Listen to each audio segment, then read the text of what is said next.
Dustin. The final career media day, man. How does it feel just to, I guess, be going through these steps for what will be the final time?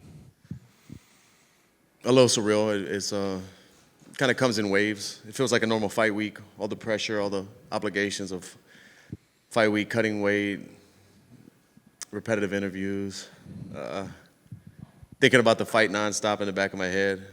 But then every now and then it'll creep in like, I can't believe this is the last time I'm ever gonna sit in front of you guys.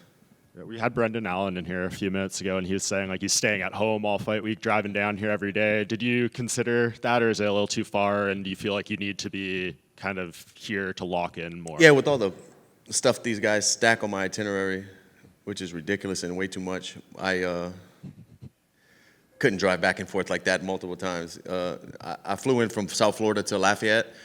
Me and the team stayed at my house for 2 or 3 days, trained at my gym, and then drove down here yesterday. You had the face-off with Max yesterday, iconic location. I guess seeing him now after some years and sizing him up for the first time, any takeaways from that? That boy is big, man. Nah, it was just cool feeling, cool moment to do it in a place that me and my family had such great memories. Amazing that it's here in New Orleans and in front of that church. It's just an incredible way to end this thing. Is the plan for Saturday with the walkout and Wayne and everything, is that all finalized? And can you give us some hints of what it might look like? It'll be a little bit of James Brown, a little bit of Wayne. Yeah, Wayne's walking out with me. Sick. So you're sticking with the James Brown team. I mean, I have to. Come on, I have to. And I paid the cost to be the boss. So I can't, on my last one, I can't switch it up I can't go that far away from it. I need to hear that. I need to feel that vibe before I fight somebody. Yeah, and last training camp, I know you had said at the start you want to do everything right, like cut out even the little bit of drinking, all that stuff. Now that you're sitting here and all the work is behind you, do you feel like this was what it needed to be for the final fight? Yeah, I did. Not that I didn't check all those boxes in every other training camp. I just really, really focused. I'm 90-something days completely sober, no alcohol, no marijuana. I don't like the diet fad talk, but I've carnivore, like I hate tossing around keto, carnivore, stuff like that, but for probably 4 months, 5 months, I've been eating just, I guess, kind of like a carnivore, just meat and berries, little vegetables here and there, and dude, I'm in the best shape. This is the lightest I've ever shown up to fight week. Incredible. So yeah, I did everything right. Yeah, and in there on Saturday, Joe Rogan won't be doing the call, so Daniel Cormier, I think, will be doing that final interview with you. What's, I guess, that going to mean, especially given the Louisiana connection with him? Yeah, closing it out with Rogan would be cool, but also DC, the legend he is, and the Louisiana Sports Hall of Fame he is, just everything he brings is awesome to be able to talk to him when it's all said and done, another Louisiana boy in New Orleans, so it's special. Yeah. And then just in terms of the fight itself, like I know you'd love to go in there and do something spectacular. What are you expecting out of Max? You said he looked pretty big when you saw him yesterday, so a lot of questions around his durability too after being knocked out for the first time. What's this fight going to look like in your mind? Yeah, with the durability talk, it's tough to say. A lot of things play into that, genetics, lifestyle, all kinds of stuff. We'll find out Saturday night if that shot really affected him. That's my goal, is to find out. But I'm expecting another war. I've been saying this every interview when I asked about this trilogy with Max. This is a trilogy spanning 13 years, and we've met at different points. We were different fighters, different men. So each fight has been so different. Even looking back to the last fight with him, there's little takeaways, but I think this is a whole different thing. So it's exciting, man. And Max is a legend, Hall of Famer, done incredible things in his career, and going to continue to do so. And a good person. So fighting him for the last one, it seems poetic. Me being his debut in the UFC, him being my last fight, everything's happening at the right time. Dustin, we see fighters talk about retirement and saying like, they don't have stuff to fill their days and they miss it. But you're going out on your own terms and picking when you're choosing to retire, right? The sport's not retiring you, as you said. Exactly. So, but on Sunday morning, do you think you'll be happy to be retired? I don't know. I got to go through it before I talk about it. There will be some. I think for sure I can say there'll be some relief of that weight on my back of fighting since I was a kid. You know, always thinking about training, always thinking about my physical condition, what my opponents might be doing, what techniques are new. Just not having that constant, I wouldn't even call it a burden, that constant cloud in my head thinking about combat sports. I'm still going to train. I'm still going to stay fit, but I don't have to compete at the highest level. I don't have that hanging over me anymore. And it might be good. It might be bad. Maybe I need that hanging over me. I don't know. I got to find out. And obviously, leading up to this, I'm sure it's just like, let's talk about your career. Let's reminisce about this. Does any part of that start getting distracting? Like, I'm not retired yet. I still have to fight Max Holloway on Saturday. So do you kind of get a little bored of, or kind of you're not really ready to reminisce yet? You know, I haven't really dived into that part of it, really sitting back and saying, wow, what a career. But there has been moments of things that I forgot about just because I've been fighting for a while, highlights that I forgot about, or moments throughout the fight weeks that I'll see a video of. And it's kind of cool. You know, I really feel, because I don't view myself as that.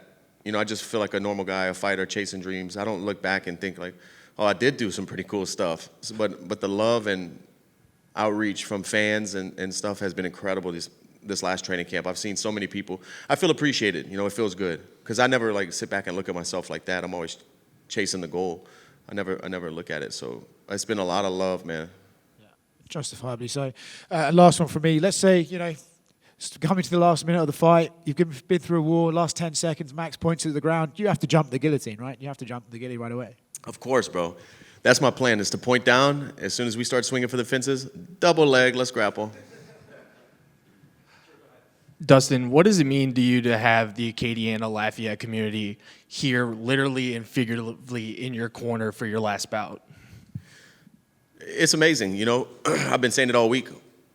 I don't come from a place with silver spoons, a lot of money. You know, I don't come from that. So all the travels and fights that I've had all over the world, a lot of people don't get to go. You know, a lot of people missed out some big moments in person. So to be so close to home where they can hop in their car and drive to New Orleans and have people in the arena, fans, family, friends that never got to see me compete live for this last one is super special. And has the reality really set in that this is actually going to be taking place in New Orleans, and you know it's the perfect setup for you to not only go out on a high note, but as well as have all of your friends, family, and team along your side? Yeah, I kind of think about it here and there. Last night, laying in bed before I go to sleep, like that was my first night checking into my Airbnb here in New Orleans and doing the paperwork. I'm like, wow, it's really happening. This is really, really happening. But I think, like I said, I think it's just the right time. I don't want to get retired from the sport. I don't want this sport to chew me up, and I want to walk away. I don't want it to retire me. Thank you, Dustin. Dustin, do you think the fact that it being your final one and also the fact that it's here, do you think that adds an extra kind of sentimental component to the weekend? 100%, no question about it. You know, just being here in the vibe of New Orleans and knowing that it's my last fight, knowing that I have a great, worthy opponent standing across from me who's going to bring the fight, it feels special. It feels special to me. Dustin, what's up, man? Before I even ask a question, just wanted to let you know, man, super grateful, appreciate everything you've done to represent Louisiana. You've done it the right way, and I just think that this is amazing, man, that you're down here, about to fight your last fight down here. It's just super dope, man. Some of your best memories growing up in Louisiana when you were a kid, does anything, like, come to mind? As far as like, Just really not even UFC, not even fighting stuff, like just growing up in Louisiana, maybe some things you did. I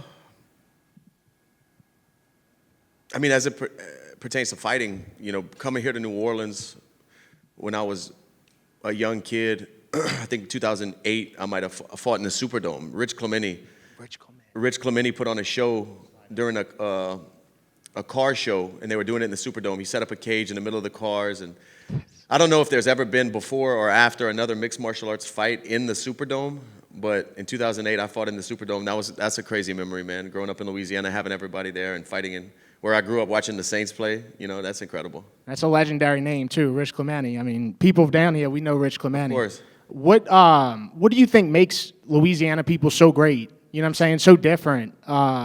You know, what do you think it is about Louisiana people that's just so one of a kind? Work ethic, you know, the grit we have instilled in us from a young age, or growing up where I grew up. You know, we're not scared to work hard and earn things. That I feel like that's been a huge part of who I am as a fighter and a man from being raised like that. Just the grit of the day-to-day grind. Last question is, who is somebody that maybe isn't here no more that you wish was still here that could see you today in this huge moment where you're about to fight your last fight? You know, you've accomplished so much. Is there somebody that you wish was still here to see you today? My grandmother. Thank you, Dustin. Appreciate it, man. Dustin, right over here. It's hard to imagine you're, stepping away after the presence that you've had on the sport for the past close to 20 years, man. Do you think that down the road, I know right now you're focused on family, but down the road, what's the involvement going to look like? Can we expect to see you maybe coaching, open a gym? Do you look to give back to the sport at another time? I would love to give back to the sport, but like honestly, starting from a blank slate or teaching kids, opening a gym isn't a passion of mine. I currently work with guys who are established and have a career, and if I can sprinkle something, add something in their game, help them out, I would love to do so. But I would also love to stay connected to the sport, working with ESPN or doing desk analyst work. I've had a few times on the desk, and I really enjoy that stuff. So I definitely want to stay connected to the sport, and I'll never be all the way out. Even though I'm retired, my buddies own gyms around me. I'm going to be going back to American Top Team, seeing my guys, and I'm always going to be on the mats. So it's not a sport like a seasonal thing. This is it's a lifestyle. I'm going to be, until I'm old and gray and my hip finally gives out on me, I'm going to be on the mats learning stuff. And last for me, I want to say congrats on your career, man. For me, a lot of my earliest memories involve you when I was, coming up watching MMA, and I don't mean to make you feel old at all, but when you think about the career that you've built, the legacy that you've built, what's maybe one thing that you hope sticks with this MMA community and something that they really remember about Dustin the Diamond Poirier? That anytime you saw my name on a fight card or saw a fight of mine get announced, you knew it was going to be a war and I was going to leave it all in there. I didn't cut corners. I just took what I was given at that moment and made the best of it to prepare myself for those fights, and I always gave it my all, man. I just want people to remember me as a warrior. Just a few things like outside of your fight. What was your reaction to Ilya becoming the new champ and knocking out Charles? It's not that I didn't think he could do it or it would happen. I was just surprised like everybody else. We never seen Charles put out like that. We've seen Charles stopped, but we've never seen him put out like that. And then just the streak the guy's on. I'm a big fan. Anytime he's fighting, I'm watching. I keep saying the same thing, but he's everything he said he is so far, right? And he's still young. The sky's the limit. So he's him. Who do you think should be next for Ilya? Who should be next for Ilya? 55 has always been so cloudy at the top. Maybe Gaethje. I think him going to 170 to fight Islam, if Islam wins, is a stretch. Islam's big, man. I've never seen Ilya in person, but he seems smaller. I know obviously he can knock anyone out. I do think if they fight, Ilya can knock anybody out from 45 to 170. He has the skills, the power, the technique, and but we've just never seen him in there with somebody that big and somebody with that caliber of wrestling. But I think he should defend the 55 title a few times before that's talked about. We'll see. And speaking of Islam, what's your thoughts on him moving up to welterweight? He's a big guy. I think he's going to fill into that weight. He's a really big 155er. So I think his lifestyle outside of training camp is going to be a little more comfortable, and he'll fill into that weight class no problem. He could be champion there for sure. How do you think he does against JDM? I think the beginning of the fight's going to tell the story, like how well JDM does at getting up, how well JDM does at keeping Islam off of his feet, off of his legs, off of the cage. It's tough to call that because JDM's a big guy, athletic. I'm excited about that. A lot of fun fights in the future. Hi, Dustin. Chantel here. Can you settle the score? Who has better food, 504 or 337? Depends what kind of food we're talking about. Because out here, this is Creole. Gumbo. Out there, 337. 337. You guys put tomato in your gumbo. Hey, Dustin. Devin Johnson here. I wanted to ask you, as you return for your last fight, you return home, you're on the precipice of completing a trilogy against a fellow Hall of Famer, and you also can go out as the baddest man. How ceremonial would this victory be for you? It will be huge. It will be a dream come true, you know. My last fight, laid the gloves down in Louisiana. My debut in the UFC, I walked out to a Lil Wayne song. My final fight in the UFC, I'm walking out with Lil Wayne. I provided a beautiful life for my family, chasing this dream. I've learned a lot about myself. I've built businesses. I've built relationships with people that are going to be part of my life forever.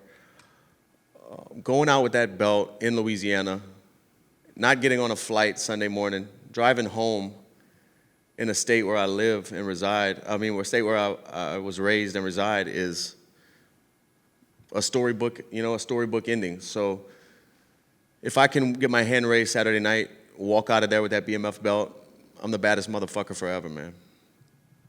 And your nickname is the Diamond. You have personified that nickname with your razor-sharp approach to the sport. What does it mean to be known as the Diamond? Somebody gave it, Tim Crater, a former UFC fighter, gave me that nickname back when I had maybe 5-6 pro fights. I fought my whole amateur career and most of my beginning of my pro career with no nickname, and one day he just gave me that nickname, and it was fitting. Diamonds are created under pressure, and that's where I thrive. So, the underdog. Thank you, guys.